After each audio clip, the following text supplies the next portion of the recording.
Cafe જિંદગી વાર્તાઓ મનના મેન્યુમાંથી આરતી સાથે.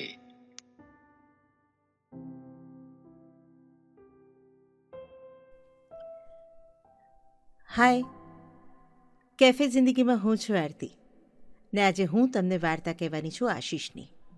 આમ તો આશીષના બાપુની. વાર્તાનું નામ છે બાપુનો હિસાબ. લોકો આવે જ જતા હતા. માં થાકી જતી હતી. આખો દિવસ બેઠી રહેતી. લોકો જાત જાતના સવાલો પૂછતા. જાણી કરીને દુઃખી થવાય એવી વાત કરતા. માં ડુસકા ભરી ભરીને રડતી. રાત પડે એની આંખો સોજી જતી, માથું ભારે થઈ જતું ને જમ્યા વગર જ સૂઈ જતી. મને ફક્ત માની જ ચિંતા થતી. જો કે માં મારી ચિંતા કરતી. આવડો નાનો છે ને કેમ થશે બધું?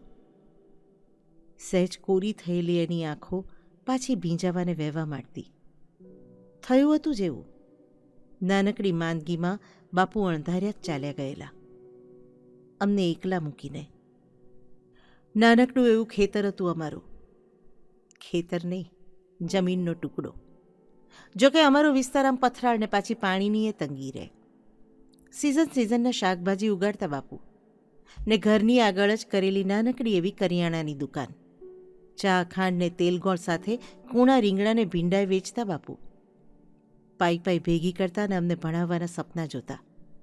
મોટી બહેનના લગ્ન પછી તો કહેતાય ખરા, હવે તમને 2 ભાઈઓને ભણાવવા માટે ખર્ચો કરવો છે, બીજા કશાય માટે નહીં. મોટી બહેનના લગ્નમાં ખાસ્સો ખર્ચો થઈ ગયેલો. આમ તો વેવાઈ પક્ષવાળા સમજુ હતા, લેણદેણ જરાય નહોતી કરવી પડી. પણ કુટુંબ મોટું, ને જાનને 2 ટંક જમાડવાનો ખર્ચો જ ખાસ્સો થઈ ગયેલો. ને લગ્ન પછી પાછળ સીમંતને જીયાણું આવી ચડેલા. બહેનના ખર્ચામાંથી માંડ પરવારીને હાશ કરવાનો સમય આવેલો ને એવામાં જ બાપુ ચાલ્યા ગયેલા.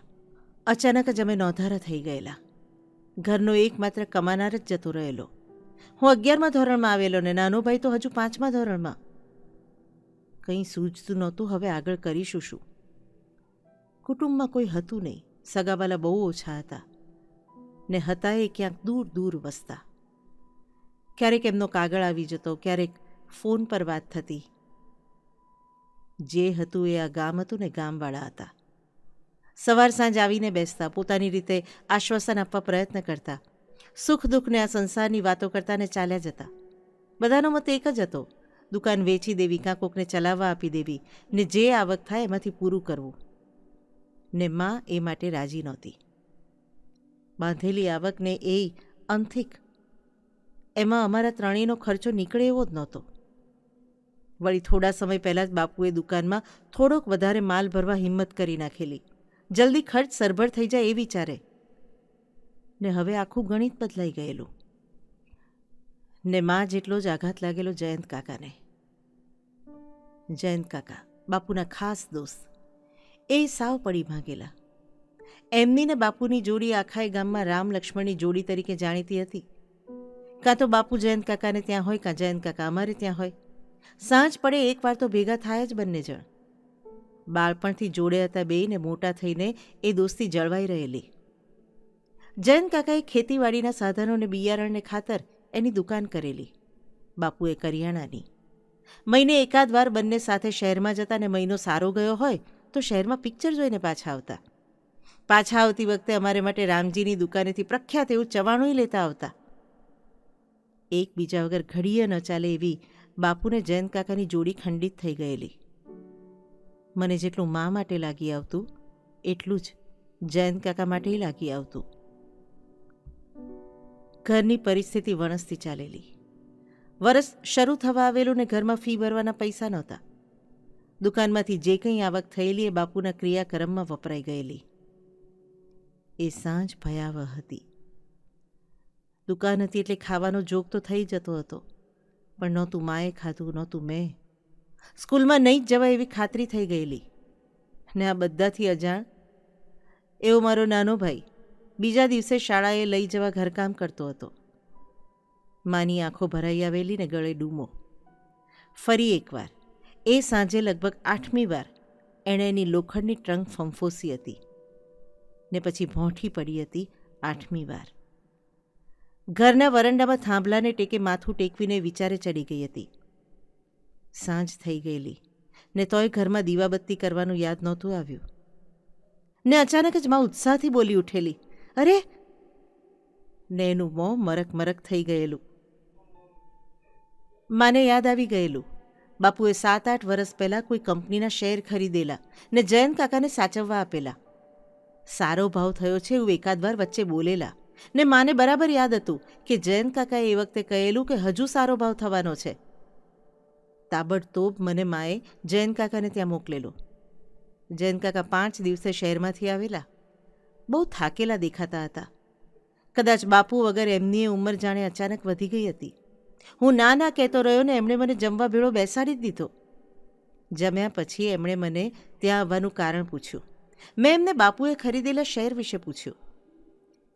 માએ કહ્યું છે ને પૈસાની જરૂર છે એ મેં મારા તરફથી ઉમેર્યું. જયંત કાકા એક ક્ષણ ચૂપ થઈ ગયા ને પછી કહ્યું, કાલે સવારે દુકાને આવજે. એમણે સરખો જવાબ આપ્યા વગર ઘેરથી મને ઉતાવળે કાઢ્યો એમ કેમ મને લાગ્યું. ઘરે મા તો રાત જોતી હતી.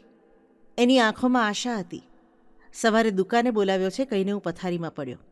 ઉઠતા વેત પરવારીને હું દુકાને પહોંચી ગયો. કેમ લ્યા, સ્કૂલ નથી જવાનું? જયંત કાકાએ પૂછ્યું. મેં માથું નીચું કરી દીધું. કદાચ એ સમજી ગયા. દુકાન એમના માણસને ભણાવતા ને એ મારી સાથે ચાલી નીકળ્યા. સ્કૂલમાં માસ્તરને ખખડાવ્યા ને મારીને મારા ભાઈની ફીની વ્યવસ્થા કરી પાછા આવ્યા. સ્કૂલ તો ફરી શરૂ થઈ ગઈ. પણ પછી જયંત કાકાએ શેર વેચવાની વાત યાદ ન કરી. ફરી એકવાર માના કહેવાથી મેં જયંત કાકાને પૂછ્યું. ત્યારે આ વખતે એમણે સ્કૂલ છૂટ્યા પછી મને એમની દુકાને થોડો વખત આવવા કહ્યું. બાપુની એ દુકાન પર જોડે જોડે હું બેસતો હતો એટલે 1-2 વર્ષમાં તો જયંત કાકાની જોડે હું પૂરેપૂરો પલોટાઈ ગયો. 12મું ધોરણ પૂરું થતાં કોલેજની ફી મારા પગાર પેટે એમણે ચૂકવી ને પછી હળવેથી ઉમેર્યું. કોલેજની જોડે જોડ તારા બાપુની દુકાને હાથમાં લઈ લે. તું કોલેજો એટલો વખત બંધ રાખવી ને બપોરથી રાત ચાલુ રાખવી, જે થોડી ઘણી આવક થાય. મારે ત્યાં ક્યાં સુધી રહીશ? ને આ છેલ્લા વાક્યે મારા અભિમાનને જગાડી દીધું જાણે. ને ખબર નહીં કેમ મને ઊંડે એવી ખાતરી થઈ ગયેલી કે જયંત કાકા બાપુના શેર બારોબાર વેચીને રોકડી કરી આવ્યા હશે.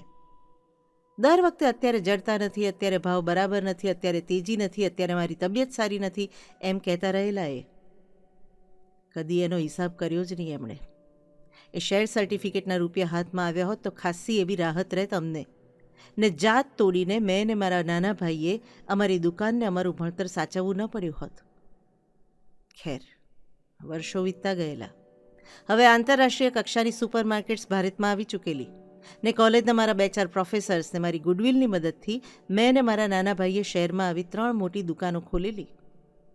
હવે અમે કરિયાણાના વેપારી નહીં, સુપરમાર્કેટના માલિકો ગણાતા હતા. મા અમારા બંને ભાઈઓની પ્રગતિ જોઈને સંતોષથી આંખો મીચી ગયેલી. ને ગામનું ઘરે હવે તો ખાલી કરી નાખેલું. બધો માલ સામાન ભરાવા માંડેલો. બધાને આવજો જજો થઈ ગયેલું. જયંત કાકાને મળવા જવાનું મેં હંમેશની જેમ ટાળેલું. ને છેલ્લે મજૂરોએ હાથમાં કાગળનું પોટલું થમાવ્યું ને એક ડાયરી. બાપુના હિસાબો હતા એમાં. ગરબડિયા અક્ષરે એ જમાનામાં લીધેલા માલ સામાનની વિગતો. 25 રૂપિયાનું ઘી ને 10 રૂપિયાનું મીઠું ને આવું બધું. કેટલું દુઃખ થયું હશે મને એની કલ્પના નહીં આવે તમને. ને બાપુના અક્ષરોમાં એક પાને ટાંકેલું હતું, ચિરંજીવ દીનાના લગ્ન વખતે શેરના ધારેલા ભાવ ન ઉપજ્યા. જયંત હોય નહીં ને આ લગ્ન થાય નહીં.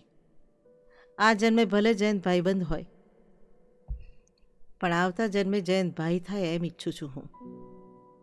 જયંતનો હિસાબ તો હું ક્યારેય ચૂકવી નહીં શકું. આંસુની ભીનાશ પાછળ હું બાકીના શબ્દો વાંચી જ ન શક્યો. હિસાબ તો હું ક્યાં ચૂકવી શકું એમ હતો.